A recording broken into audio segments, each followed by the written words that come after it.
Hello everyone, नमस्कार। मेरा नाम है गौरव काबरा और एक बार फिर से आप सबका बहुत बहुत स्वागत है मेरे यूट्यूब चैनल पे। साथ ही साथ the journey of an investor के एक और इंटरेस्टिंग एपिसोड में आप सबका आज मैं स्वागत करता हूँ। आई नो आप में से काफी लोग बहुत ज्यादा खुश हैं थंबनेल में हमारे पोर्टफोलियो वैल्यू को देख करके, which has touched it's greatest of all time. And yes, हम लोग अब 5,28,000 के आसपास में कहीं हमारे पोर्टफोलियो वैल्यू को रेंज करवा रहे हैं फिलहाल। Last week had been really very good, जब हमारे पोर्टफोलियो में करीब 9-9,500 रुपए के यहाँ पे गेंस देखने को मिले। कहाँ क्या हुआ वो सब मॉडल पोर्टफोलियो की चर्चा हम जरूर करेंगे, but before that we will jump on to our segments. तो आइए जानते हैं आज के एपिसोड में हमारे पास कौन कौन से सेगमेंट्स हैं। सो पहला सेगमेंट है हमारे पास में जिसमें हम लोग आज अपनी वीकली परफॉर्मेंस एनालिसिस करने वाले हैं of the Indian stock market as usual, जिसमें इन निफ्टी और बैंक निफ्टी में क्या हलचल हुई, कैसे क्या हुआ, उसके ऊपर में बात करेंगे। सेकंड सेगमेंट होगा हमारा मॉडल पोर्टफोलियो, जो कि आप सबका बहुत पसंदीदा सेगमेंट है।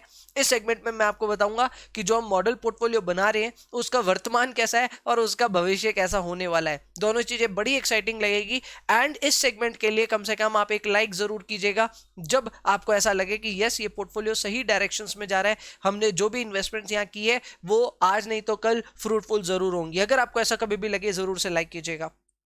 इसके अलावा सेगमेंट नंबर 3, जो कि एक नया सेगमेंट हमने इंसर्ट किया है, यह है स्टॉक्स पर चर्चा, जिसमें आपके सुझाए हुए शेयर्स पे मैं अपनी यहाँ पे एक प्रिलिमिनरी इन्वेस्टिगेशन या प्रिलिमिनरी एनालिसिस करके आपको वो शेयर एक इन्वेस्टर पॉइंट ऑफ व्यू से आपके सामने रखने की चेष्टा करता हूँ। लास्ट वीक के भी कमेंट सेक्शंस पढ़ करके मैंने आपके 2 पसंदीदा शेयर्स यहाँ पे लिए थे और एक मैंने अपनी तरह से यहाँ पे जोड़ा है। कौन सा शेयर है उसके बारे में हम लोग चर्चा करेंगे इन अवर फाइनल सेगमेंट। अभी फिलहाल शुरू करते हैं सेगमेंट नंबर 1 से। सेगमेंट नंबर 1 में अगर हम बात करें तो हमारा पूरा हफ्ता रहा 14 दिसंबर से 18 दिसंबर का, जो कि हमें टोटल 5 ट्रेडिंग सेशंस मिले थे। इसमें निफ्टी ने जबरदस्त फिर से एक बार परफॉर्मेंस दी है। पांचों दिन निफ्टी अगर आप देखेंगे तो पॉजिटिव क्लोजिंग देखने को मिली। And this is where I get really tensed. मैं आपको बताता हूं यहाँ पे क्यों मैं टेंस्ड हूं, क्योंकि अगर आप 2 या 3 दिन ट्रेड्स देखोगे, अगर आपने नोटिस किए होंगे, तो निफ्टी टेक्निकली लाल बंद होना चाहिए था, बट पता नहीं अचानक से 2-2:30 बजे लोगों को अचानक इतनी तेजी कहां से सूझती है एंड निफ्टी बंद तो हरे में ही होता है। ऐसे में आपके भी पोर्टफोलियोज, जो एक्चुअल पोर्टफोलियोज आप लोग मैनेज करते हैं, वो नेगेटिव रहे होंगे, लेकिन Nifty for a change is always positive. पांचों दिन निफ्टी ने यहाँ पे एक पॉजिटिव आपको एंड दिया, which is obviously very very good. Nifty का जो हाई रहा इस वीक का as well as life high was 13,773, जिसको फ्राइडे के ट्रेड में क्रॉस करने की चेष्टा हुई लेकिन वो नहीं हो पाया। सो एक बार चेक ये भी करेंगे हम नेक्स्ट वीक में कि 13,773 का लेवल क्या एक टेम्परेरी बेसिस पे क्या एक हाई बनने वाला है या फिर ये भी टूट जाएगा, ये हम जरूर चेक करेंगे। इसके अलावा ट्यूसडे को एक लो रजिस्टर किया था, वो था 13,447 का। ओवरऑल 1.83% से हमारे निफ्टी में बढ़त देखने को मिली, which is very very satisfactory. अब लगातार मेरे हिसाब से 7 हफ्ते से ये होते आ रहा है जब निफ्टी नॉन स्टॉप बढ़ रहा है, तो ठीक है, निफ्टी की बढ़त में सब लोग ही कमा रहे हैं। बट इस मौके पे मैं एक बात जरूर आप सबके सामने रखना चाहूंगा, because you all are kind of beginners and you are kind of learning the stock market. तो ऐसे में एक कहावत मैं आपके सामने शेयर जरूर करना चाहूंगा कि जब अल्लाह मेहरबान गधेड़ा भी पहलवान। इसका मतलब ये होता है कि अगर मार्केट अच्छा चल रहा है तो हर कोई मार्केट में कमा सकता है। मैं खुद के लिए रेफर नहीं कर रहा हूं, मैं ओवरऑल मार्केट के लिए रेफर कर रहा हूं। अगर आप इस मौके पे कभी भी कुछ भी कमा रहे हैं या फिर आप किसी को भी देख रहे हैं कि वो स्टॉक मार्केट में बहुत ज्यादा कमा रहा है, मेरे ख्याल से ये वो टाइम है जब आपको हम्बल हो जाना चाहिए। देखिए, एक बात समझिए कि stock market had been extremely rewarding since the last 2 months. जबरदस्त यहाँ पे गेंस देखने को मिले हैं और ऐसे में अगर किसी ने कुछ कमाल मचा दिया, हमने भी अगर मॉडल पोर्टफोलियो में थोड़े पैसे कमा लिए, इसका मतलब ये नहीं है कि हम लोग के अंदर कोई स्किल है। हाँ ठीक है, थोड़ी बहुत स्किल जरूर होगी, but at the same time stock market has rewarded a lot. Stock market एक भी बार आपको टेस्ट नहीं किया, एक भी बार नेगेटिव क्लोजिंग नहीं दिया on a weekly basis, which I think is extremely good. So ऐसे में हमेशा एक हम्बल सिनेरियो में रहना चाहिए, एक हम्बल एटीट्यूड के साथ में मार्केट को अप्रोच करना चाहिए। ये बात ध्यान रखें कि ये मार्केट का मूड है तो आप कमा रहे हैं, अगर मार्केट का मूड नहीं होगा तो नहीं भी कमाएंगे। सो इस चीज को हमेशा जहन में ध्यान में रखें, हमेशा जमीन पे रहें, ग्राउंडेड रहें। This is going to help you a lot. Bank Nifty की बात करते हैं। बैंक निफ्टी की अगर मैं बात करूं तो यहां पे 5 ट्रेडिंग सेशंस थे 14 दिसंबर से लेकर के 18 दिसंबर के। इसमें बैंक निफ्टी थोड़ा ग्रीन एंड रेड में झूलता रहा, 2 नेगेटिव क्लोजिंग्स भी देखने को मिले एंड 3 पॉजिटिव क्लोजिंग्स देखने को मिले। ओवरऑल यहां पे भी हिसाब वही था, ट्यूसडे का जो लो था वो वीकली लो था और जो थर्सडे का हाई था वो वीकली हाई था। सो इस हिसाब से बैंक निफ्टी में ज्यादा तेजी नहीं रही, 0.36% से बैंक निफ्टी बढ़ा, यानी कि मेरे को लग रहा है बैंक अब इधर हो सकता है एक टॉप बना रहे हैं। तो ठीक है, बैंक अगर यहाँ टॉप भी बना रहे हैं तो समझ में भी आता है। और हाल फिलहाल में एचडीएफसी बैंक वगैरह ये सब बैंक थोड़े थोड़े टूटे हैं, सो नजर में है, we will find that out कि अगले वीक्स में क्या होने वाला उनमें। But as of now Bank Nifty भी अच्छा ही कर रहा है as long as it is positive. So ये रहा अपना सेगमेंट नंबर 1 में एक basic introduction as to what happened in the stock market in the past week. अब आते हैं अपने segment number 2 which is your favourite, which is model portfolio. सबसे पहले आप सबके सामने रूल शेयर कर देता हूं मैं। ये रूल्स मैं हर वीक इसलिए समझाता हूं क्योंकि I know there are 1 or 2 new subscribers and viewers who are getting attached to the series, तो उनके लिए ये रूल समझाता हूं मैं। देखिए यहाँ पे हमारे मॉडल पोर्टफोलियो के लिए हमने एक सिस्टम बनाया है कि ये एक ऐसा पोर्टफोलियो जिसमें मैं एक्चुअल में पैसे डालूं या ना डालूं, लेकिन हम यहाँ पे हाइपोथेटिकली ये इमेजिन करते हैं कि अगर हमारे पास 5 लाख रुपए होते तो क्या हम यहाँ डालते क्या। सो ये मॉडल पोर्टफोलियो दर्शाता है कि अगर एज एन इन्वेस्टर हमारी पूरी कम्युनिटी यहाँ पे कुछ भी इन्वेस्ट करना चाहती तो क्या करती क्या। तो पहला तो ये 5 लाख रुपए हाइपोथेटिकल है। दूसरा, यहाँ पे हम इमेजिनेशन कर रहे हैं कि हर क्वार्टर के बिगनिंग में हमें 1 लाख रुपए का एक कैश इनफ्लो मिलेगा जो कि 1 जनवरी को अब ड्यू है। इसका मतलब अब यहाँ से एक और वीक हम लोग निकालेंगे कम पैसे में और उसके बाद वाला जो हफ्ता होगा यानी ठीक यहाँ से 2 हफ्ते बाद में हमारे पास में पोर्टफोलियो में 1 लाख रुपए का कैश इंक्लूजन हो जाएगा, which is going to obviously ease up our monetary I would say limitations as well। तो वो भी एक फायदा होगा। इसके अलावा एक इंपॉर्टेंट बात और है कि यहाँ पे जितने भी स्टॉक्स के बारे में बात करते हैं मॉडल पोर्टफोलियो में, वो सारे आप एकेडमिक पॉइंट ऑफ व्यू से देखें, कहीं पे भी कोई भी स्टॉक रिकमेंडेशन नहीं है, आप अपनी रिसर्च के बिना कुछ भी खरीदे या बेचे ना। एंड इसके अलावा अगर आपको कभी भी कोई प्रॉफिट या लॉस हो भी जाता है डिस्कस किए हुए शेयर्स पे तो उनका क्रेडिट आप तक रखें, प्रॉफिट्स एंड लॉसेस सब आपके हैं। यहाँ पे मेरा उद्देश्य सिर्फ ये है कि आपको इस जर्नी पे अपने साथ ले चलूं और वक्त वक्त पे जैसे जैसे मैं सीख रहा हूं आप भी सीखते जाएं। So that is the entire approach. I don't see कि यूट्यूब पे ऐसी कोई सीरीज अभी चल रही है एंड ऐसा ध्यान में रखते हुए अगर आप इस जर्नी में हमारे साथ रहेंगे तो ये बात तो अश्योर्ड है that you will learn a lot. So आइए मैं अपना कॉशन मोड एक्टिवेट कर देता हूं, यानी कि अब यहां से जो भी बात होगी स्टॉक रिकमेंडेशंस नहीं है। सबसे पहले अपने मॉडल पोर्टफोलियो का हिसाब लगा लेते हैं। This is extremely exciting. हमारा मॉडल पोर्टफोलियो पहुंच चुका है 528390 यानी कि 5,28,390 रुपए पे, which is greatest of all time. हमने इससे पहले 5,20,000 के आसपास के एक लेवल्स को देखा था अपने मॉडल पोर्टफोलियो पे, फिर थोड़ा सा गिरा भी था एंड फिर लास्ट वीक में ये 9,500 रुपए बढ़ करके यहां तक पहुंचा है। तो अब यहां पहुंचा है तो उसके पीछे क्या मेन कारण रहे हैं एक बार उसको देख लेते हैं। देखिए मेन कारण, सबसे मेन कारण ऑब्वियसली रहा दीपक नाइट्राइट। मैं चीख चीख के चिल्ला चिल्ला के सबको बोल रहा था कि दीपक नाइट्राइट 900 आएगा। भाई 900 छोड़िए, ये तो आ गया 923 एंड इनफैक्ट 932 वगैरह के लेवल्स पे भी गया था। सो दीपक नाइट्राइट एक जबरदस्त लेवल्स पे हमको प्रॉफिट कमा करके दे रहा है। We are making 30% and this 30% is attributed to our skill. हमने दीपक नाइट्राइट को 710 के भाव पे लिया था जबकि उसका लो था 705। सो ऐसे में हमारी एंट्री अनडाउटेडली बहुत अच्छी थी। अगर आप इस बात पे अग्री करते हैं तो लिखिए कमेंट बॉक्स में, और मैं आज दीपक पे बहुत बात करूंगा वो भी सुनते चाहिए। लेकिन फिलहाल कमेंट में जरूर लिखें कि क्या आपको लगता है कि हम दीपक में जो पैसे बना रहे हैं वो हमारी स्किल की वजह से है या फिर हमारा लक फेवर कर रहा है हमें। जरूर से ये बात जरूर बताएं, मुझे भी फीडबैक मिलेगा। मुझे जितना लगता है यस दीपक नाइट्राइट में हमारी स्किल थी, हमने एक बार्गेन प्राइस पे डटे रहे कि हम इसी प्राइस पे एंटर करेंगे, हमारा बार्गेन प्राइस आया, हमने एंटर किया और यहां पे हमें फायदा हुआ। 30% का अब यहाँ पे प्रॉफिट है। अब देखो दीपक की मैं सिचुएशन आपको समझा देता हूँ। दीपक नाइट्राइट में हमारी इन्वेस्टमेंट मात्र 35,000 है, which is not even 10% of our entire portfolio. और अब तो हमारा पोर्टफोलियो 2 ही हफ्ते में और भी बड़ा हो जाएगा, ये 5% के आसपास ही वेट रखेगा। सो ऐसे में मैं आप सबसे एक यहां पे बात समझाना चाह रहा हूं, जरा बात समझिए। मैं पिछले हफ्तों से बोलते आ रहा हूं कि आप मुझे बताइए कि क्या प्रॉफिट बुक करना चाहिए क्या। Now this is my lesson for you. Profit यहां पे बुक नहीं करना चाहिए। उसके पीछे 2 कारण है। पहला कारण यह है कि आपके पास में कैश है, ये बात मैं पिछले हफ्ते से भी बोलते आ रहा हूं, अभी भी बोल रहा हूं। हमारे पास में कैश है और उस कैश की वजह से हमें दीपक नाइट्राइट को अगर नीचे आने पे खरीदने का मौका मिलेगा तो हम वापस खरीद सकते हैं, because we have cash in our hand. दूसरा बहुत इंपॉर्टेंट बात यह है कि आप क्रिकेट की एनालॉजी को समझिए। जिनको क्रिकेट समझ में आता है उनको यह बात एकदम क्लियरली समझ में आ जाएगी। सपोज करिए 2 बैट्समैन है, मैं नाम नहीं लूंगा, एक बैट्समैन 50 रन बना चुका है, खड़ा है पिच पे, 50 रन उसके बन चुके हैं।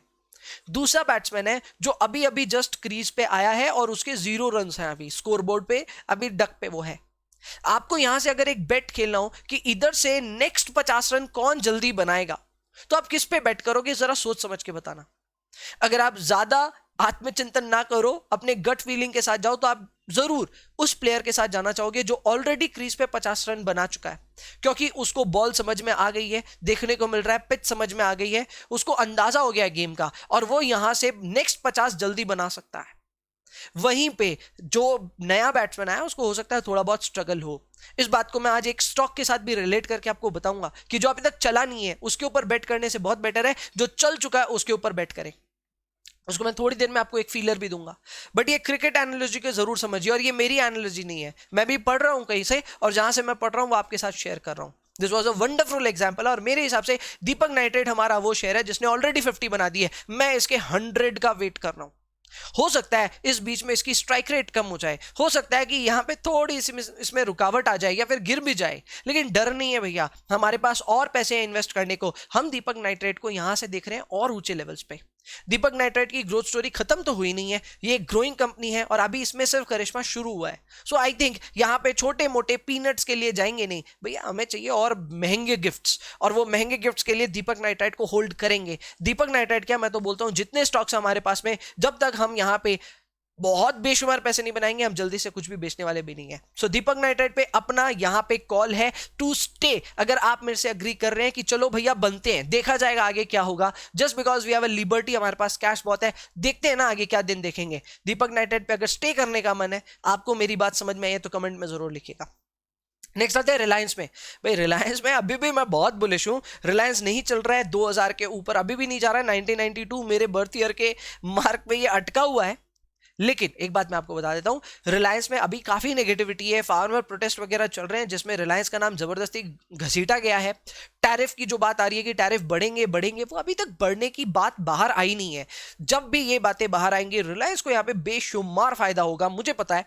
एंड यहाँ पे रिलायंस इंस्पाइट के यहाँ पे पड़ा है, हमें कोई लॉस तो दे नहीं रहा, तो हमें खलबली क्या बात की है। इंडिया के बेस्ट स्टॉक में हम इन्वेस्टेड हैं, मुकेश अंबानी जी का भी स्वास्थ्य एकदम ठीक है, ये बात भी क्लियर हो चुकी है। सो ऐसे में मुझे नहीं लगता रिलायंस में चिंता करने की दरकार, बैठे रहते हैं। एंड इनफैक्ट मैं बताऊंगा अगले हफ्ते हम करने क्या वाले रिलायंस में, वो भी अच्छे से शेयर करूंगा। कोफोर्ज भाई, इसमें हमने कम इन्वेस्टमेंट किया, वो अब थोड़ा सा खराब लग रहा है, लेकिन कोफोर्ज एक अच्छी बेट थी, एक आईटी की कंपनी है, जबरदस्त कंपनी। 2200 के भाव पे हमने पकड़ा, 2557 अभी खड़ा है, हम इसमें भी बैठे रहेंगे। 16% का यहाँ पे रिटर्न आ रहा है।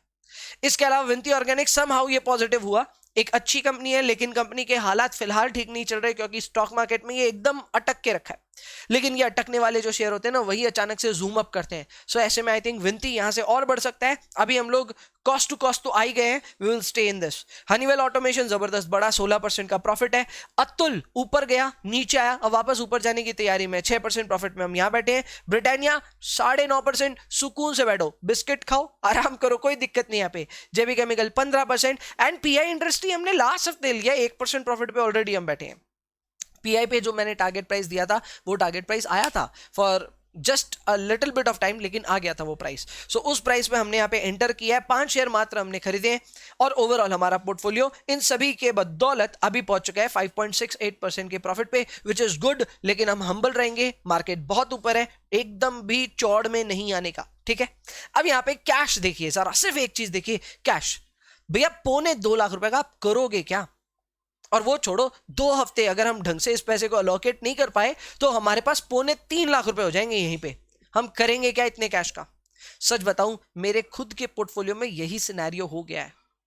नहीं करते, अभी बैंक अकाउंट्स में 6-7 लाख रुपए पड़े हैं, लेकिन लगाए कहां समझ में नहीं आ रहा, मार्केट इतने ऊंचाई पे है। The same thing is happening with our model portfolio as well. So ऐसे में मुझे ऐसा लगता है, रुको, ठहरो, जरा आराम करो, मार्केट को थोड़ा करेक्ट होने दो। मुझे ऐसा सेंस आ रहा है कि पूरा मार्केट करेक्ट नहीं भी हुआ, निफ्टी नहीं भी टूटा, तो कुछ स्टॉक्स हैं जो धीरे धीरे नीचे आएंगे। एक एग्जांपल देता हूं, एचडीएफसी बैंक नीचे आ रहा है। हाँ, एचडीएफसी बैंक नीचे आ रहा है, जब थोड़ा और नीचे आएगा तब तो हम उसमें भी राइड करेंगे, मौका मिलेगा तो सब में एंटर करेंगे। लेकिन एज ऑफ नाउ मुझे लग रहा है हम सही जगह एकदम इन्वेस्टेड है, पोर्टफोलियो ठीक ठाक जा रहा है। थोड़ा नीचे आए तो घबराने का नहीं, एकदम स्ट्रांग रहने का। हम बहुत अच्छा कर रहे हैं, बहुत अच्छा करेंगे। एकदम कॉन्फिडेंस के साथ रहने का। जस्ट बिकॉज, अगेन फिर से मैं बता दूं, just because we have a lot of cash in our hand, I think profit booking का कोई पॉइंट नहीं बनता। चलिए नेक्स्ट वीक के लिए क्या करेंगे, नेक्स्ट वीक के लिए सर 4 नाम दे रहा हूं मैं आपको। आरती ड्रग्स फर्स्ट टाइम हमारे इस पूरे रिकमेंडेशन लिस्ट में आ रहा है। आरती ड्रग्स के मौका मिलने पे 30 शेयर्स हम लोग लेंगे, 695 का हमारा बार्गेन प्राइस है। एंड ट्रेंड के लिए 671 का बार्गेन प्राइस है, 30 शेयर उसमें भी मैं बेट कर रहा हूं। रिलायंस इंडस्ट्री और लेंगे, जी हाँ, जब तक रिलायंस चल नहीं रहा है, और मैं तो बोल रहा हूं अगर मार्केट एक भी दिन धक्का खाएगा 1940 का भाव आएगा रिलायंस का, जिस भी दिन आएगा we will ride one more time, 10 shares और उठाएंगे। एंड पीआई इंडस्ट्री पे अब थोड़ा और नीचे का मैं टारगेट ले रहा हूं, हालांकि मेरा बार्गेन प्राइस अभी भी 2266 है, ये मैं आपको क्लियर कर देता हूं, लेकिन अब मेरे मन में थोड़ा लालच आ गया, मैं बार्गेन से भी नीचे जाना चाह रहा हूं। मार्केट एक झटका खाया, ये 2200 का भाव दिखाएगा, और 2200 का भाव आने पे 10 शेयर हम यहाँ पे लेंगे जरूर। सो यहाँ पे ओवरऑल आप देख सकते हैं मैं 20-20 हजार के यहाँ पे बेट खेल रहा हूं, इनमें से 2 भी अगर आ गए तो कम से कम पोर्टफोलियो का कैश कहीं तो लगेगा। सो ये टारगेट के साथ मैंने यहाँ पे 4 बेट्स अपने लिए for the next week.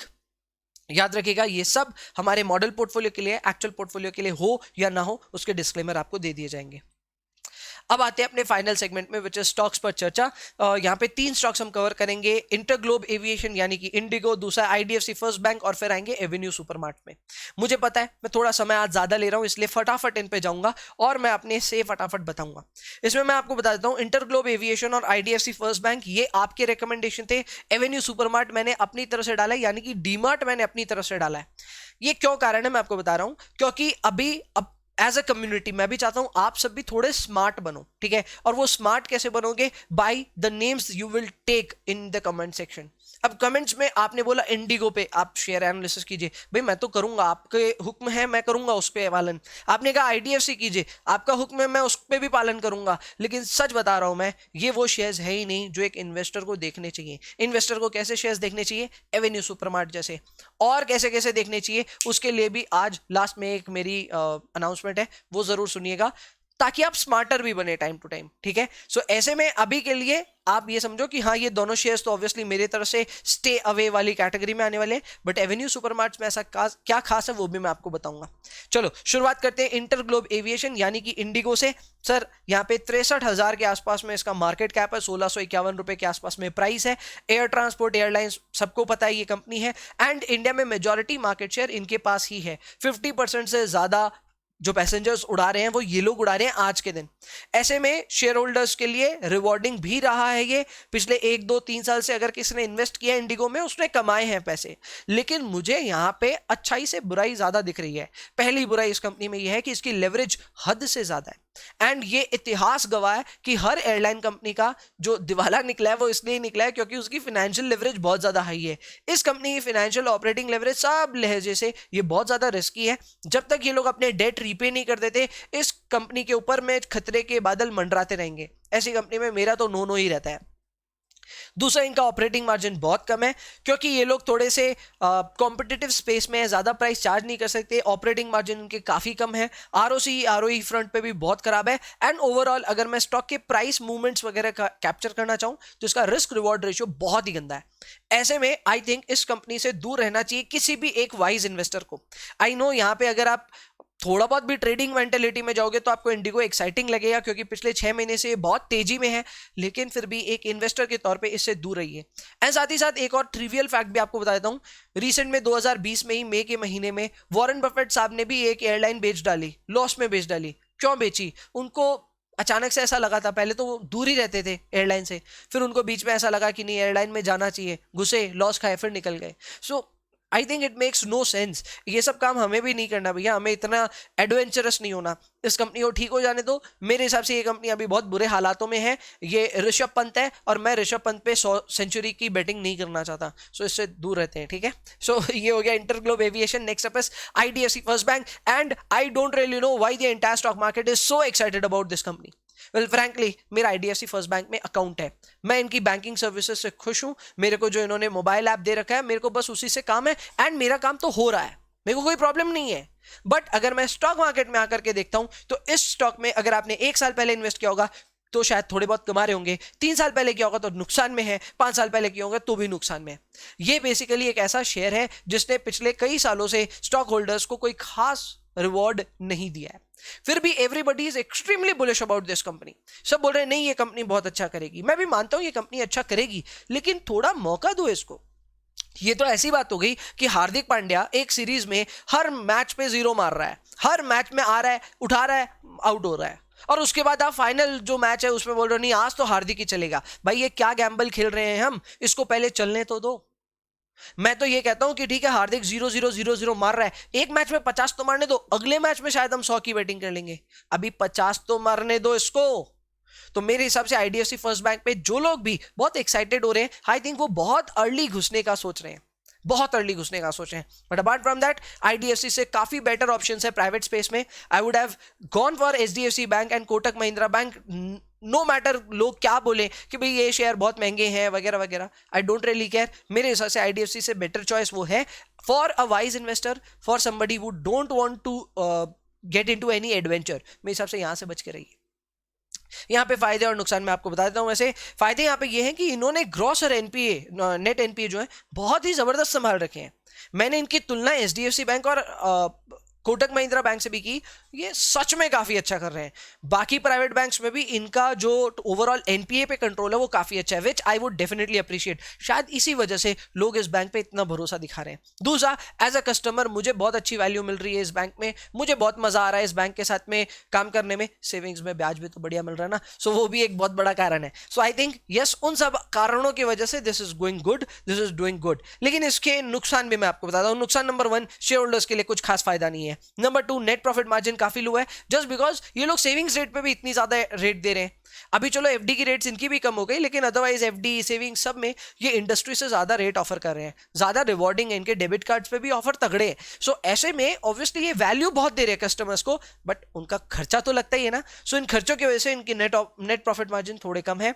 And risk reward तो भाई बात नहीं करते हम लोग इस कंपनी में। जो ओवरऑल आप रिवॉर्ड के लिए जा रहे हो और जो आप रिस्क ले रहे हो उसका आपस में कोई मतलब ताना बाना ही नहीं बन रहा, इतना ज्यादा रिस्क है और रिवॉर्ड बहुत कम है। सो ऐसे में मैं तो दूर से देखूंगा इस शेयर को कम से कम यहां से 1-2 साल। अभी मेरे रडार में आ ही नहीं सकता, I would stay away from this stock. And again यहाँ पे मैं कोई टारगेट नहीं देने चाहता।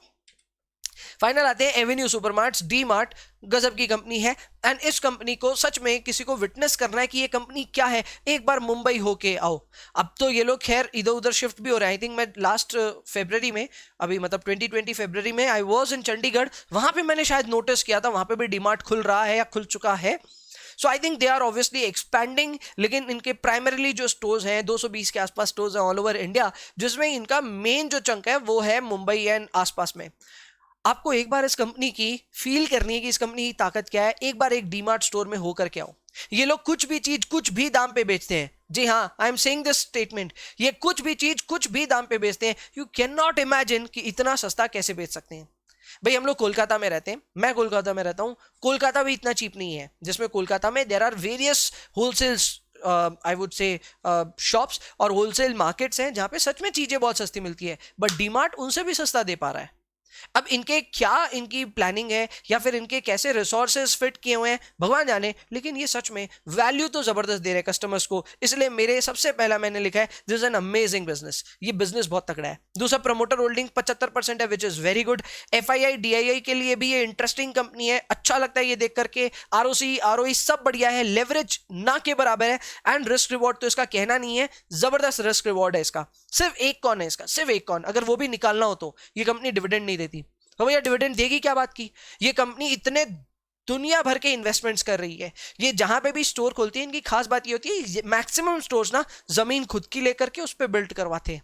हालांकि अब ये रेंटेड में भी जा रहे हैं, लेकिन प्राइमरीली इनकी खुद की प्रॉपर्टीज है। सो ऐसे में प्रॉपर्टी की वैल्यूएशन, प्रॉपर्टी डेवलपमेंट, सारी चीजों को ध्यान में रखते हुए इस कंपनी की मोट एक्सीलेंट है। इतने इन्वेस्टमेंट के बीच में ये कंपनी से आप कैसे उम्मीद कर सकते हो कि सर कुछ डिविडेंड दीजिए। डिविडेंड नहीं देने वाली ये कंपनी, इनफैक्ट पिछले कुछ दिनों में बहुत अच्छा चली भी है। एंड आई थिंक ये डीमार्ट सबसे तगड़ी कंपनियों में से जरूर है। कुछ लोग थोड़ा फियर कर रहे हैं कि जियो मार्ट आ जाने से डीमार्ट का क्या होगा। भाई एक बात समझ लो, ये इंडिया है, यहाँ पे एक बिजनेस आने से दूसरा बिजनेस खत्म नहीं हो जाता है। यहाँ पे मैं भी ट्यूशंस पढ़ाता हूँ और भी फलाने डिमकाने बहुत टीचर्स और ट्यूशंस पढ़ाते हैं। ऐसा थोड़ा ना मेरे आ जाने से उनका बिजनेस खत्म हो जाएगा या उनके आ जाने से मेरा बिजनेस खत्म हो जाएगा। बिजनेस करना है तो बिजनेसमैन की तरह सोचिए।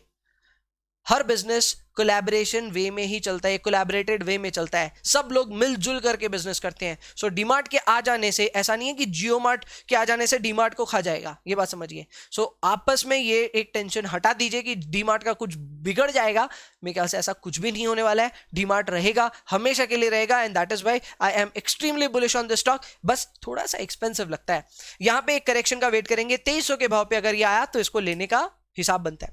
वैसे मेरे मॉडल में अक्टूबर के महीने में यही स्टॉक 2100 पे बाइंग आ रही थी, किसने उस समय लिया होता, मैंने ही काश करके लिया होता तो मुझे काफी फायदा हो सकता था, लेकिन फिलहाल उस समय मिस हो गया था। अब ये रडार में है, 2300 का भाव आने पे डीमार्ट हो सकेगा तो मॉडल पोर्टफोलियो में भी इंक्लूड करने की चेष्टा करेंगे। और जिनको ये सारी बातें नहीं समझ में आई डीमार्ट के बारे में, एक बार प्लीज डीमार्ट स्टोर विजिट करके आओ, मुंबई आना जाना करके आओ, या फिर जहां पे भी आपके आसपास में स्टोर है प्लीज जाकर के देख के तो आओ ये कैसे करते हैं बिजनेस, आप चौंक जाओगे लिटरली। अच्छा एक और इनका मैं बताता हूं, बिग बाजार वर्सेस इनके बिजनेस, हालांकि कोई लंबा चौड़ा कंपैरिजन नहीं है, लेकिन बिग बाजार में सबसे बड़ा प्रॉब्लम क्या पता है, लाइनें लगती थी। अब तो खैर बिग बाजार की भी काया पलट रही है, देखते हैं वहां क्या क्या होता है, लेकिन बिग बाजार में लाइनें लगती थी। वाई? क्योंकि काउंटर एक होते थे, काउंटर पे आदमी जो बड़ा स्लो काम कर रहा है, लाइनें लगती थी। मेरा पर्सनल एक्सपीरियंस ये है कि मैं कभी बिग बाजार जाता था, मुझे अगर एक दो आइटम समझ में भी आ जाते थे ना तो मैं उसको ड्रॉप ही कर देता था। मैं नहीं भाई, जब तक मेरा पूरा ट्रॉली नहीं भरेगा मैं नहीं जाऊंगा वहां लाइन लगाने के लिए, 2 आइटम मैं बाहर से ले लूंगा, ऐसा हालत था। बट डीमार्ट में ऐसा नहीं होता, ये लोग के एट अ टाइम 9 कस्टमर्स से 12 कस्टमर्स को ये लोग बिलिंग कर रहे होते हैं। सो इनकी बिलिंग साइकिल बहुत फास्ट है, एंड दैट इज वाई इनमें धड़ाधड़ सेल्स भी होती है। सो आई थिंक वो बहुत बड़े प्लस पॉइंट्स है डीमार्ट के बारे में, एंड ये सब देखने के लिए आपको खुद को विटनेस करना चाहिए, मेरे बोलने पे ध्यान मत दीजिए, खुद से जरूर विटनेस कीजिए। So Avenue Supermarts according to me is a rocking company but should be taken up after a correction. 2335 के भाव पे आसपास में आएगा तो हम मॉडल पोर्टफोलियो में लेंगे। So that was it, I think सारी चर्चाएं हमारी हो गई है, कॉशन मोड में हटा देता हूं। Yes, so that is it for the entire episode. आज का एपिसोड थोड़ा लंबा टना, बट मैंने अपने मन से जो बातें कह सकता था वो कही मैंने।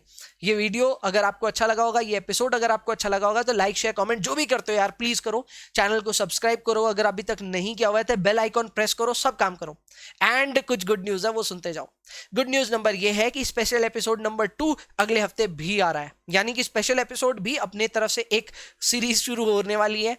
एपिसोड नंबर 2 आ रहा है अगले हफ्ते, जिसमें मैं आपके सामने रिवील करूंगा the secret behind my bargain price. मैं बार्गेन प्राइस कैसे पिक करता हूं उसकी पूरी थ्योरेटिकल एक्सप्लेनेशन और कुछ केस स्टडीज के साथ में मैं आपके सामने आ रहा हूं अगले फ्राइडे को, यानी कि कमिंग फ्राइडे को 25 दिसंबर क्रिसमस के दिन। बढ़िया से आप सभी टीवी के साथ में ग्लूड हो जाए, 11 बजे के आसपास ही ये वीडियो आएगा।